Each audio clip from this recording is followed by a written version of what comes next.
आपल्या इथे शेतकरी आलेले आहे, गाजीपूरचे खरतडे म्हणून आहेत. त्यांनी तणनाशक वापरलं, त्यांच्यासोबत काय घडलं ते आपण जाणून घेऊया सोयाबीन वरती. भाऊ नमस्कार. तुमचं जे सोयाबीन जे खराब झालेलं आहे ते कशामुळे झालं आणि काय नेमकं काय झालं, कोणते तणनाशक मारलं? त्यामध्ये परशोट 1 लिटर मारलं 2.5 एकरासाठी.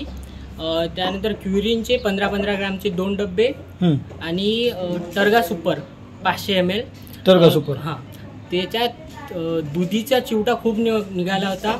केण्याचा प्रादुर्भाव खूप वाढला होता सोयाबीन मध्ये, त्यामुळे ते. तर मग हे तुम्हाला कोण सांगितलं होतं का तुम्ही स्वतः प्रयोग केला? स्वतः प्रयोग केला. ठीक आहे.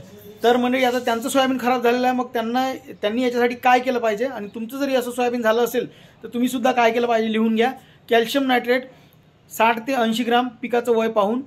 त्यासोबत तुम्हाला घ्यायचं आहे ॲग्री पॉवर अमृत 25 मिली आणि सोबत घ्यायचं आहे गोदरेज कंपनीचं विपुल, ते सुद्धा घ्यायचं आहे 25 ते 30 मिली प्रति 15 लिटर पाण्यात मिसळून त्याचा स्प्रे करायचा आहे. आणि 2दा जर स्प्रे केला 6 दिवसाच्या फरकाने तर तुमचं पीक मरणार नाही, किंवा जो तीव्र शॉक बसलेला तो तेवढा तीव्र शॉक त्याचा राहणार नाही आणि त्याचा तुम्हाला फायदा निश्चित होणार. तर मंडळी, जर तुम्हाला जर समजा ह्या सगळ्या बाबी ऑर्डर करायच्या, स्क्रीनवर दिलेल्या नंबरवरून ऑर्डर करू शकता. धन्यवाद दादा.